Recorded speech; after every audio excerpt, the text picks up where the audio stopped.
Naibag nga aldaw tayo amin, gagayam ikan kakapsat, kita datayo iti tiyempo ti Kwaresma, kita datay pa yan iti mawawagan nga Semana Santa, wenno dagiti nangina nga aldaw. Kita wisin kay amin, kadagitoy na santuan nga aldaw, dagitoy nangina nga aldaw, kadagiti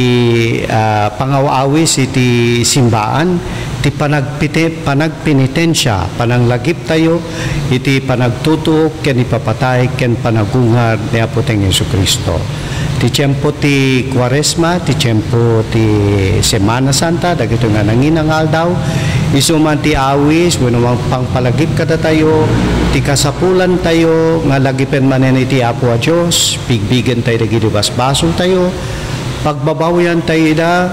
ket irubwat tayo, ti baro a panagbiag, talikudan tayo, dagiti na madinga aramid tayo,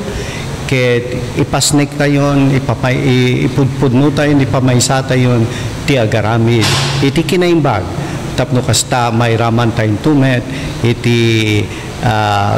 gloria, iti panagungar ni Apoteng Jesucristo. Balitang Ilocos Online joins the entire Christian world in the solemn observance of the Holy Week.